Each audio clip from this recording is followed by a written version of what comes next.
Welcome to our latest episode of the Lebanese Physicians Podcast. And today we've got Dr. Elie Ghabi, who you probably have met before in our podcast on the UK and how to get to the UK for medical training. So Dr. Ghabi did his medical lab at Lebanese University and afterwards went into medical school there, started a neurology residency over there, but subsequently was able to get a position doing research in pancreatic cancer, which is a completely different field at Johns Hopkins University. And that is why I have actually in the background here, DC on one side where I am and the other side is Baltimore. So people can appreciate that the two cities, and we're not that far away from each other, I guess, Elie. Not at all. We're practically neighbors. Yeah. So Elie, I mean, you went to Lebanon, you started your neurology residencies there. So what prompted you to, one, start applying to the US, and two, what prompted you to apply for research positions to the US? Well, first of all, I'd like to thank you for that warm introduction. And so what prompted me to make this radical shift? So during med school, I narrowed down what I wanted to do to general surgery and urology. So I did a lot of homework to figure out what kind of specialty I wanted to do. And urology in Lebanon is the better of the two. So a lot of people who are doing their residency homework will know that general surgery is not the most developed. So it's a specialty that you have to love and have to accept for what it is if you want to stay back home. So that's why I started in urology. I initially, like all of us, like all students, I wanted to go to the US for residency, but I kind of factored that if I don't get my preferred choice of specialty, then I'm just, going to pursue the specialty I like as a priority.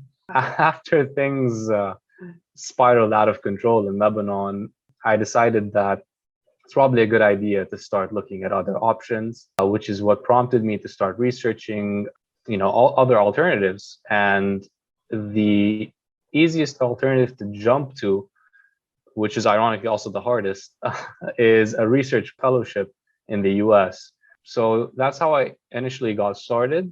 And this is how I ended up here. And why didn't you just apply to the match, I guess?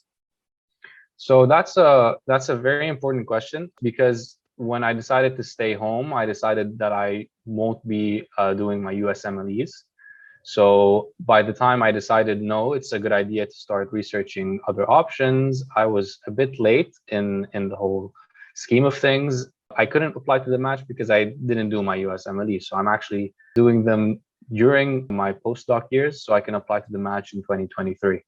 And how did you decide on pancreatic cancer as a research fellowship, or was it just a thing you found? I mean, I assume it was very easy for you to apply, or just sent a couple of emails and you got your position. So actually, on paper, it's very easy to apply to positions, but in reality, it's remarkably difficult. And I hope in this interview and in the interviews you've had with other postdocs and other residents, we were able to shed light on the whole process. So the funny thing is, back home, because I like general surgery, I actually did more general surgery research with the department than I did with urology. And one of the things we would like to do were Whipples and esophagectomies. So that's where my whole not background, I would say, but my whole interest in pancreatic cancer started. So when I started applying to postdocs, it just so happened that a friend of mine who's a resident at MedStar Health was doing a research here at Hopkins in pancreatic cancer in the HPV division.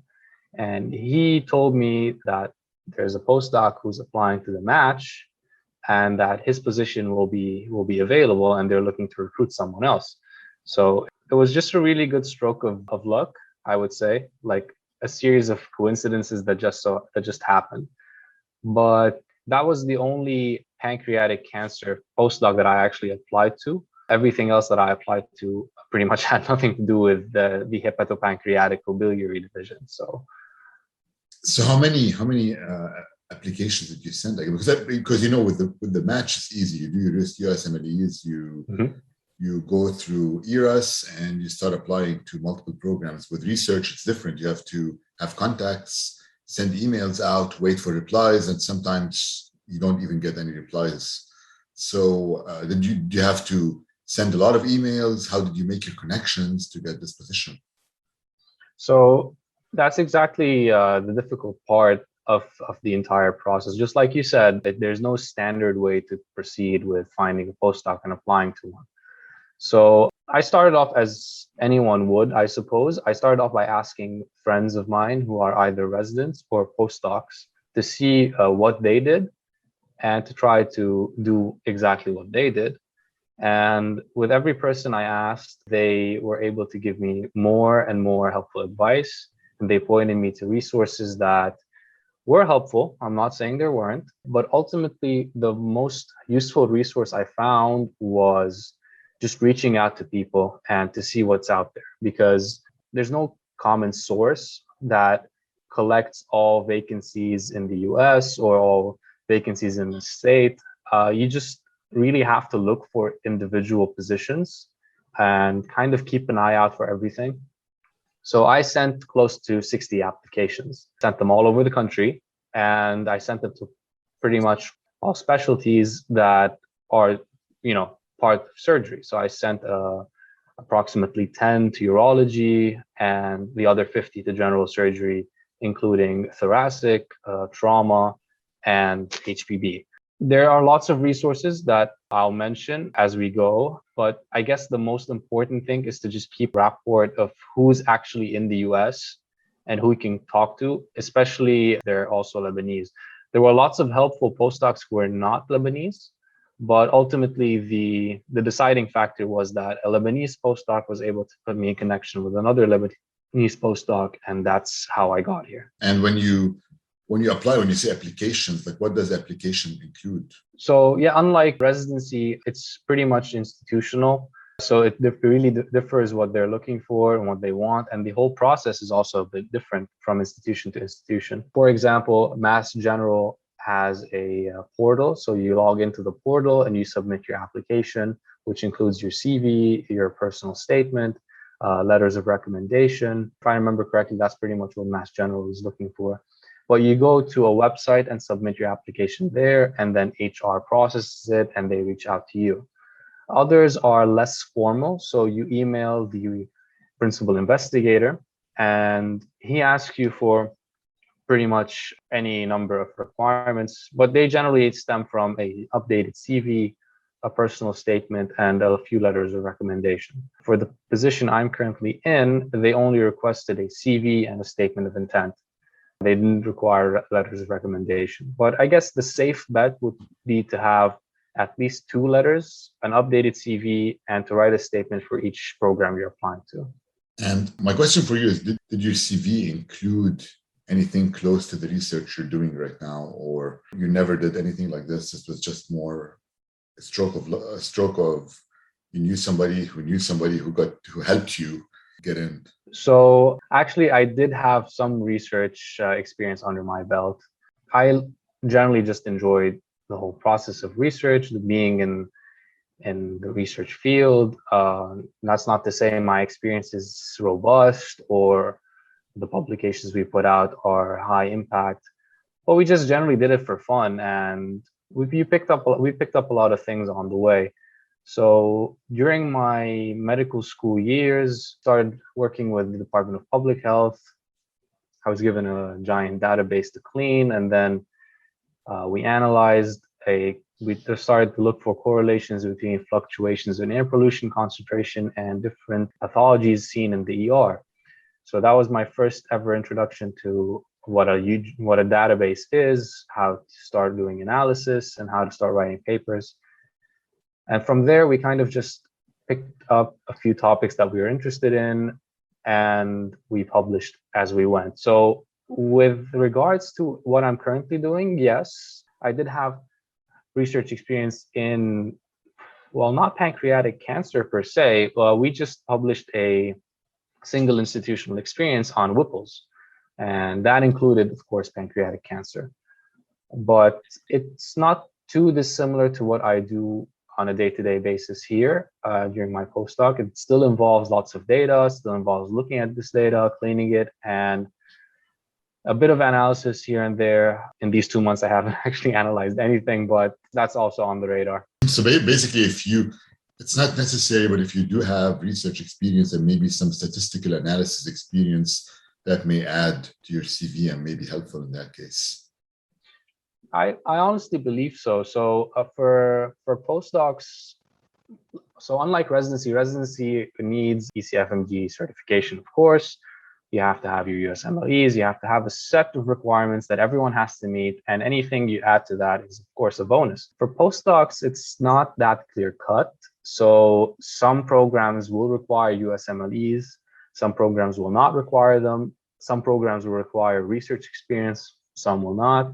Some programs will require higher degrees. So if you have a master's degree or a PhD, so generally it depends on what the research is going to involve, and the requirements kind of shift left and right from there. Research experience is definitely a bonus, but I can understand that it might be difficult without a formal research background, to have that sort of experience, especially coming from Lebanon. So what would you say the single most important factor in getting a research position, helping you get a research position? Being stubborn and emailing people every single day. Actually, the most important thing, in my opinion, is the connections. So from the 60 applications that I sent out, there was only one that made it through. And the only reason it made it through was because I knew someone and he knew someone who was willing to help me out. And they were both willing to recommend me for the position. Right. And I think like in everything in life, I think even when you go to get a job, people underestimate connections, but connections are very important, because once somebody puts a good word for you, it makes it much easier for people to accept to meet you. And once they meet you, if they get impressed, then they will give you the position in that case. And I assume you got a paid research position at this point, not an unpaid one, right? Yes. So my position is paid. That was effectively one of the biggest criteria I was looking for. So research positions, there are still unpaid research positions. They're not many because there are rules preventing institutions from employing someone and not paying them. So as far as I know, there's effectively a grace period that they don't necessarily have to pay a postdoc for about 1 year. I might be wrong on that, but that's how my friend explained it. He's currently a postdoc in San Diego and he's unpaid. But there is a volunteer role. That's not very popular, of course. So most positions would have to be paid if they are postdocs, but there's always unpaid positions that people can fill. And I can imagine that's not a very attractive option right now with the things we're going through. Right. It may not be an option at this point at all. to get an unpaid position at all. And so what do you expect to get now from your postdoc? Do you want to stay a postdoc for a long time, or are you looking to go into residency at some point? So I guess I'm a bit luckier than most in that it was clear cut right from the beginning. When I spoke to my PI, he asked me if I'm okay with 2 years of research. And I'm honestly fine with 2 years of research. Some positions might be 1 year, some positions might be 2 years, some positions might extend beyond 2 years. The general rule is that postdocs are 2 years, but a 1 year position is not uncommon. And other positions in maybe more competitive specialties, so general surgery is not the most competitive match. In more competitive specialties, it would be expected to give more time, so 3+ years of research. It really depends on the institution, of course, and the specialty of choice. Afterwards, I intend to apply to the match, and pretty much my PI is very well aware of that scheme. So he's very supportive of that, and pretty much all postdocs just move on to residency after 2 years on average. Right, and probably you need I think to publish and to make some impact, probably you're going to need at least 2 years. I think do you think 1 year is enough, or do you think once you go into postdoc, you need to plan on 2 or 3 years? So my PI actually explained it to me. 1 year might be enough, but in general, it's not truly enough, because the point of doing a postdoc and not outright applying to the match is to, of course, increase your chances to get a more competitive specialty or to get into a more competitive program. And one of the requirements for something like that is having publications, the more the better, and of course, impactful papers. So the way my PI explained it is that in 1 year, you could technically publish 5 or 6 papers, but it generally is very limited. So by the time you get settled, by the time you start a project, your postdoc's practically over. So 2 years is the safe duration. So you get the highest volume that you could, but also you go for novel studies or impactful papers. Now, of course, that doesn't mean that you should extend it beyond 2 years just to get more papers, but 2 years is safe and it's not a rush, if that makes sense. Right, because you want to produce papers, but also you may not want to be that far away from clinical medicine for a longer period of time. And probably in these 2 years, you could also meet some people in the clinical departments so they know you and you can get letters of recommendation from them. Are you planning to do that yourself? Definitely. So it's not just that I'm planning to do that, it's actually encouraged. So here at Johns Hopkins, lots of postdocs have come through all sorts of departments, especially Lebanese postdocs. So most of the PIs and most of the physicians are not just aware that we're here to not only learn about research and to get some papers out, but we're also here to apply for the match. And the funniest thing was last week, one of the med-onc physicians actually approached me about that. He's like, if your PI doesn't mind, you could also help out with some of our papers. You can get more publications out and you could boost your CV for the match. So they want you to network. It's not that just that you're doing this personal initiative to network and make connections. They, at least in the program I'm in, they actively want you to do this because that's the right thing to do. Right, which is important because you need to do it to boost your. And do you recommend people to do basic science postdocs or clinical research postdocs? Whatever they can get.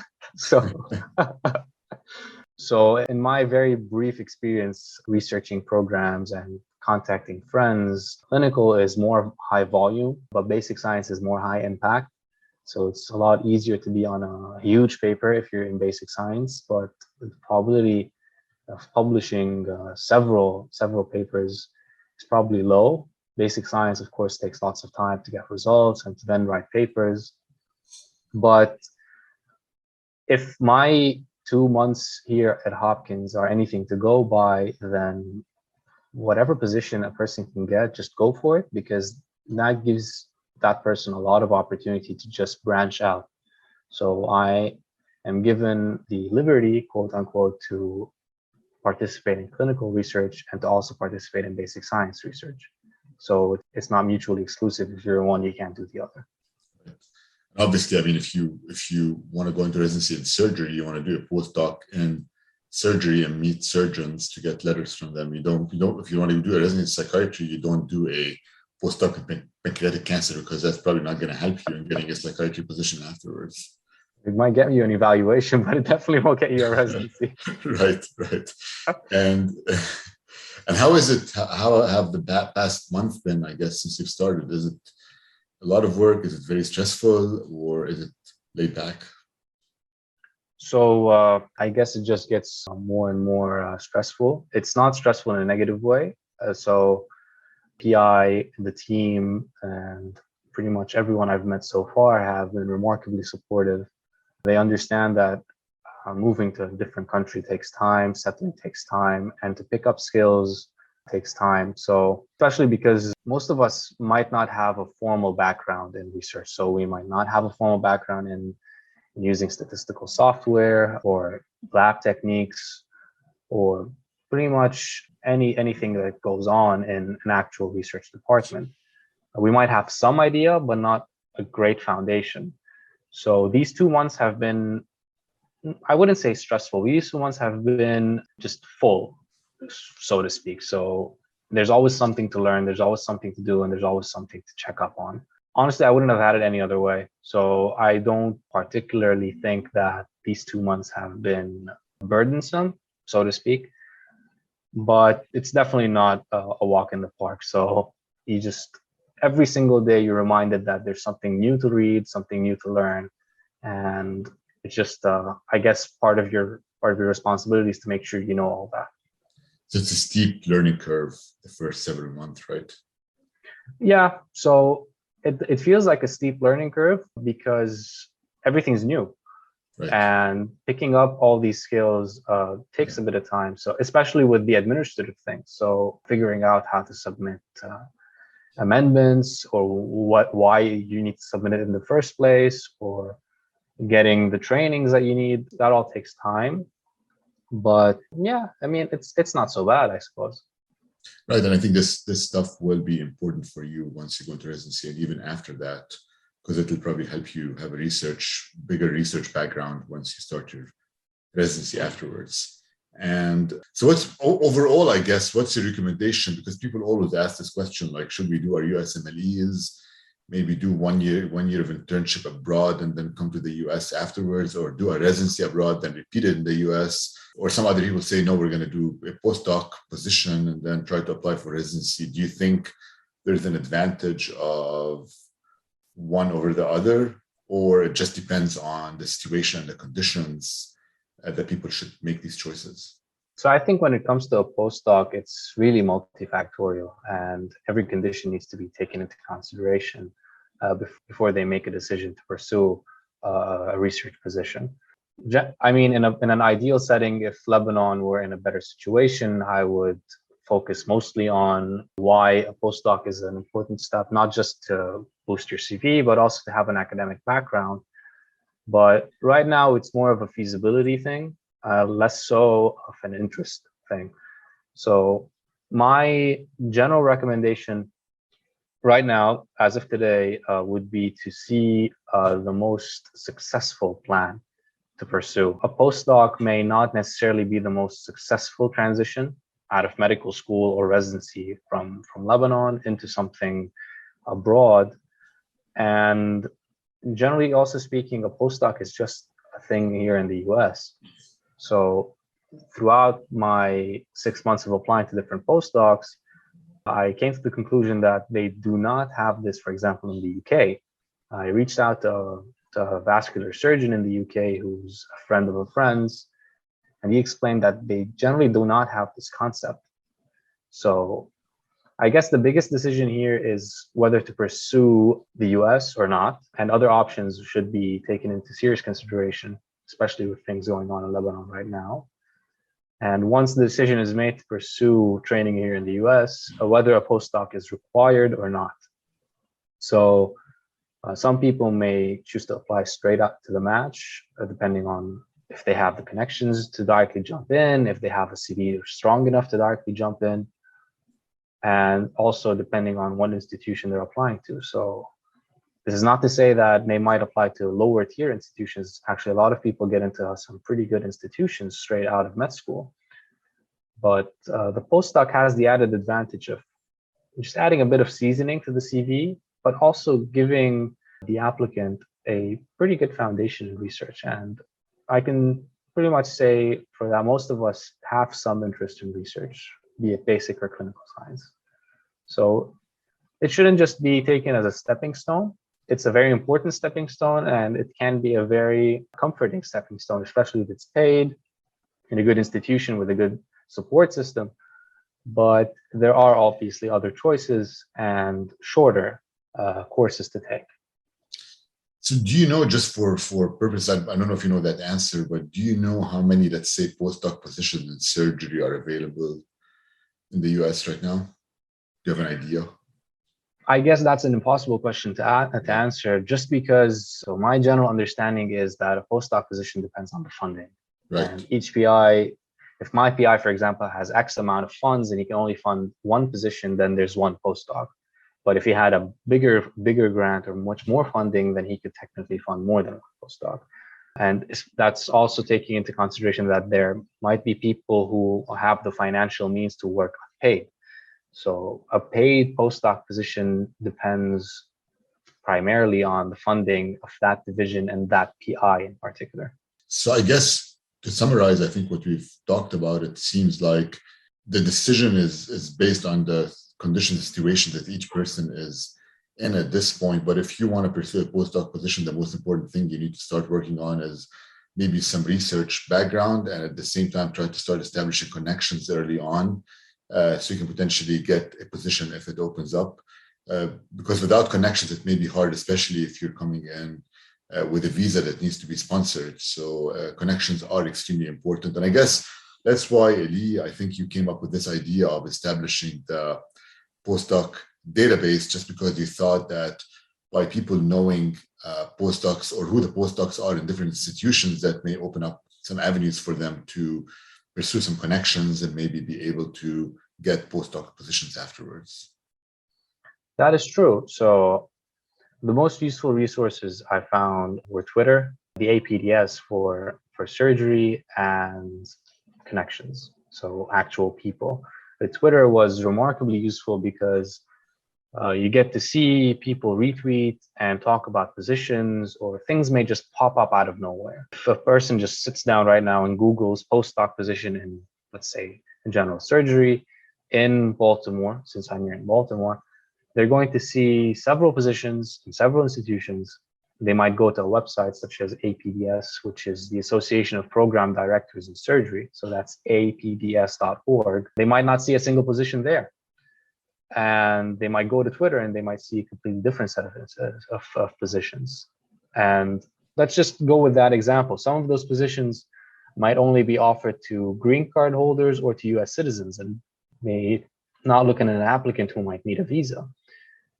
That might be due to a whole host of factors, chief of which is where the funding is coming from. So if it's a federal grant and it's, for example, a T32 position, those are only offered to citizens or green card holders. So it can't be offered to a person who needs a visa.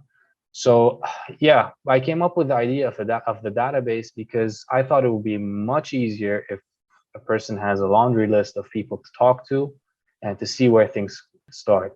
The postdoc position is a very fluid concept. So there might be one today, there might not be one tomorrow. And the only guarantee, for example, is if you're replacing someone. So I got my position because someone was already in that position, and it just didn't, for example, appear out of nowhere. Some positions may appear out of nowhere, which is always a good idea to keep track of things that are developing on social media, or mainly just by reaching out to people. So me being in the position that I'm in, I'm going to hear about other positions that might be available or that might open soon, or positions that are open, but there's a viable candidate, so they might not be open for long. Yeah, so generally speaking, that's the whole idea behind the database, just to give people an idea of what's already out there and to give them a set of postdocs or residents that they can contact to make things a whole lot easier. So any final pieces of advice, Elie, for people? Well, I would say follow me on Twitter, but that would be self-promoting. My general piece of advice is it's a tough uphill battle. And if a person wants to pursue training in the US, they just really need to understand that it's not going to be easy, especially if you're an average person like me with barely any connections, or with starting out with barely any idea of how things work. So don't be discouraged by rejection emails or by people not responding at all. Don't be discouraged by how long the process is going to take. But just because time is a factor right now, and I know that a lot of people are trying to get out of Lebanon and try to secure positions abroad, be very honest with yourself and see which is the most viable option that you have at hand, and just go with it wholeheartedly. You can't have one foot on the platform and the other on the train. You need to stick with one decision and go with it all the way to the end. And that's probably the most difficult thing to do, especially if they're interested in one program and not the other, or in one country and not the other. And I think most importantly is be patient, because I think people want to get out now really fast, and sometimes they can appear as if they're very persistent, which might put some people off too. So I think it's important to be patient, take your time, and work diligently towards your goal. That is, I honestly think that is golden advice. One of the things my friends continuously told me were that whatever position you get, go with it. Don't think twice, just take it. And if I were to follow that advice, I would be an unpaid postdoc in Manhattan, barely surviving. So really weigh your options, be very, very honest. Just because it's an attractive program, just because it's available, doesn't mean that it's the best option for you. Thank you, Elie, for this advice that you gave. And hopefully people have learned something from this podcast about applying to postdoc positions and what it entails. Thank you. Thank you for having me. And I understand that a lot of the things I said were just vague or general, but I appreciate the opportunity to give my side of the story and my experience with the application process. And your remind me, your Twitter handle is at Elie Ghabi. Yeah, so that's at ELIE GHABI. I might be offline for the next couple of months, just because I have my USMLEs coming up. But if you were to find me on Twitter, I would appreciate a follow. Other accounts to follow are, of course, Ilma's account. That's ILMA_USA. And Inside the Match, it's a very, very popular account that has a lot of resources that Ilma is also providing for future applicants. So they provide you with CV help. They provide you with updates on opportunities. So I guess just get on Twitter. Right. So it's like a big piece of advice to get on Twitter. Yeah, it's a good start. I honestly think it's a good start. That's how my journey started. I found it to be very helpful, and I've been preaching about it ever since. Good. Hopefully Twitter will promote our podcast. I hope so too. I mean, we're creating a lot of traffic for them. Thank you. All right. Thank you and have a great evening.